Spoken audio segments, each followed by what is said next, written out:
하나님의 은혜가 여러분들 가운데 함께 하시기를 주님의 이름으로 축원합니다. 여러분, 예수 믿고 하나님께로부터 어떤 복을 받으셨습니까? 오늘 찬송가에서 노래했던 것처럼 받은 복을 한번 세어 보셨습니까? 오늘 기도하시면서 받은 복을 좀 세어 보시기를 바랍니다. 우리가 하나님을 믿으면서 하나님의 자녀 되었다고 하는 것, 하나님을 알게 되었다고 하는 것, 그것만으로도 세상의 그 어떤 것과도 바꿀 수 없는 복을 받은 겁니다.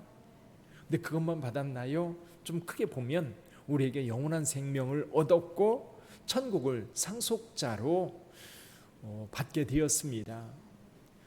여러분이 이 땅에 지금 여기 사는 동안도 이 천국을 누리시고요, 또 우리가 이때 이 생명 다하고 저 천국에서 영생하기를 주님의 이름으로 축원합니다.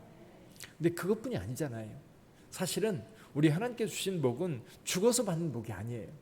물론 죽어서도 받지만 이 땅에 사는 날 동안 하나님이 주신 은혜는 무한하거든요. 하나님이 저와 여러분들을 돌보시고 늘 동행하셔요. 오늘 아브라함을 하나님께서 몇 세에 부르시죠? 아브라함을 하나님께서 부르셨을 때, 아브라함이 순종해서 가나안 땅에 이르렀을 때 몇 세였어요? 75세였습니다. 그리고 오늘 여기 향년 몇 세를 살고 죽어요? 7절 한번 읽어볼까요? 7절, 아브라함의 향년이 175세라. 하나님과 몇 년을 함께 했어요? 100년을 함께 했잖아요. 그렇죠? 75세에 불러서 그때부터 아브라함은 100년 동안 하나님과 동행하면서 그 믿음의 삶을 살았던 겁니다. 저와 여러분들은 지금 이제 아브라함 창세기 12장에서 하나님께서 불러서 아브라함의 인생을 쭉 보셨어요. 자, 여러분들이 생각하는 아브라함의 복은 뭐였습니까? 자, 가장 큰 것은 하나님께서 약속의 자녀 이삭을 주셨다는 거지요. 근데 이삭 이전에 아들이 하나 더 있었지요. 이스마엘입니다. 이스마엘이 있었고 이삭이 있었고, 오늘 본문의 말씀에 보니까 아브라함이 후처를 얻었는데 그두라라고 하는 사람을 얻어서 아들 6명을 낳습니다.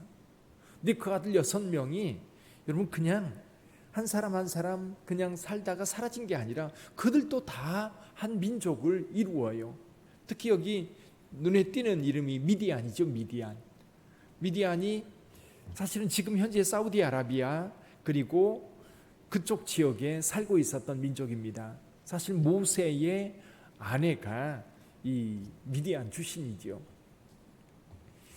첫째는 하나님께 주신 복이 이 약속의 자녀 이삭을 주셨다라고 하는 것, 또 하나님께서 아브라함으로 하여금 큰 복을 주셔서 재산이 엄청나게 늘어납니다. 자기 종들이, 훈련된 종들이 318명이 될 정도로, 사실은 아브라함은요, 우리가 족장이라는 말을 쓰잖아요. 그의 가족은 적은 것 같지만 실제로 아브라함과 함께하고 있는 아브라함의 소유를 관리하고 있는 아브라함의 종들과 포함하면 여러분 큰 민족입니다. 실은 지금도. 또 한 가지는 하나님께서요, 아브라함이 가시는 곳마다 늘 동행했어요. 그렇죠? 아브라함이 가는 곳마다 늘 동행했어요. 동행하면서 아브라함을 지켜주셨고 아브라함으로 하여금 승리하게 하셨어요. 애굽에 내려갔을 때, 또는 뭐 이렇게 저쪽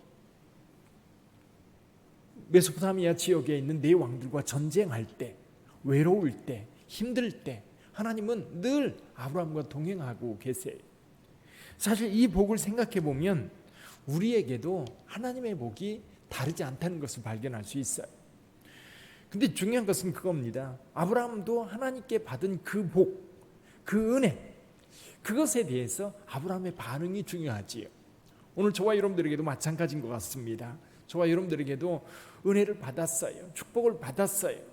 그러면 그에 따르는 적당한 행동, 그에 따르는 하나님의 백성으로서, 하나님께로부터 복받은 자로서 어떻게 행할 것인가, 어떻게 살 것인가. 그럼 아브라함은 어떻게 살았어요? 아브라함의 가장 기본적인 것은 뭐냐면 하나님께서 말씀하실 때 그 말씀을 따랐다는 겁니다. 여기는 따랐다라고 하는 두 가지 의미가 있어요. 하나는 믿었다는 얘기고요. 믿었기 때문에 또 한 가지는 뭐예요? 순종했다는 얘기입니다. 말씀이 들려질 때 여러분, 아브라함은요 보고 간 게 아닙니다. 우리는 늘 보고 가려고 해요. 증거를 보려고 해요. 근데 아브라함에게서 찾을 수 있는 가장 위대한 점, 그리고 우리 모두에게 진정한 모델이 되는 면이 어떤 거냐면 하나님의 말씀을 듣고 그대로 갔어요. 근데 이게 하나님의 말씀을 듣고 하나님의 뜻을 따라서 가는데 여러분, 이게 매번 동일한 형태로 갑니다. 예를 들면 하나님께서 이 이삭을 주시겠다고, 내 몸에서 날 자가 내 후사가 되게 하겠다라고 할 때 아브라함은 그것을 믿었다 그랬어요.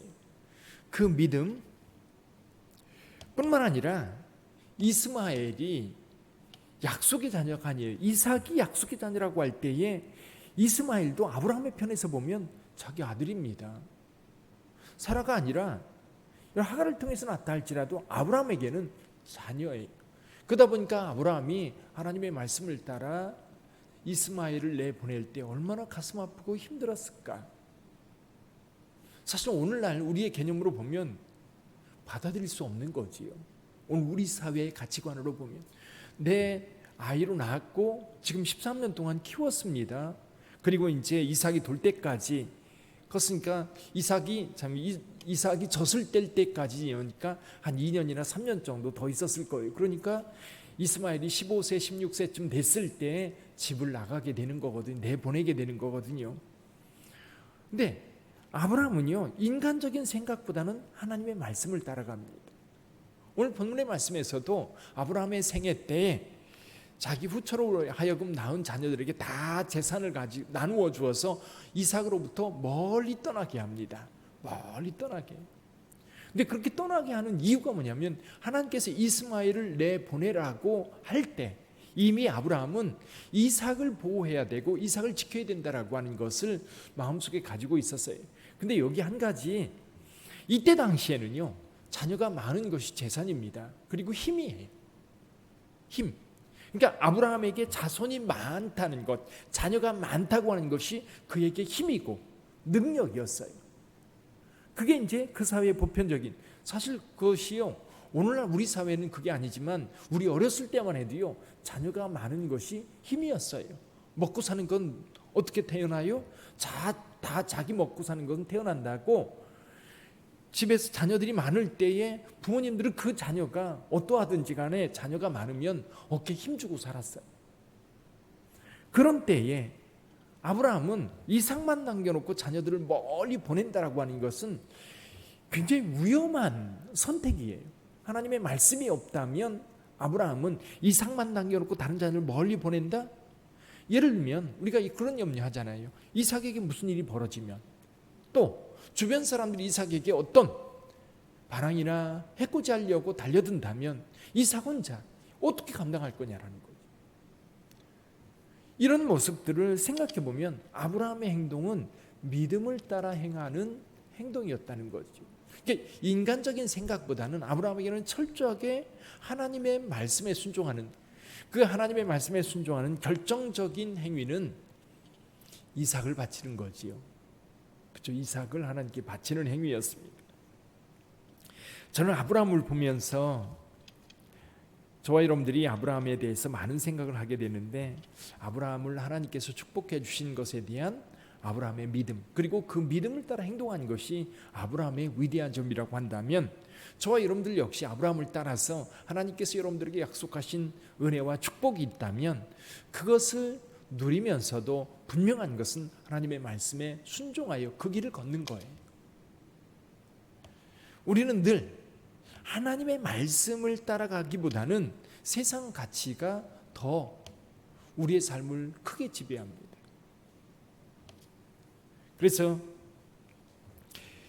폴 틸리 같은 경우도 현대교회의 가장 큰 문제가 뭐냐? 세속주의라고 말합니다. 교회 거룩성이 없어지는 거예요. 오히려 세상의 가치가 교회를 지배하는, 교회 가치가 세상에 영향을 주는 게 아니라 세상의 가치가 교회로 들어왔어요. 그래서 오늘날 교회 안에서 하나님께서 여러분들에게 볼 주시는 그 축복이 뭐냐? 라고 하면 세상에서 잘 되는 거예요. 물론 세상에서 잘 되는 것도 하나님께서 주신 복입니다.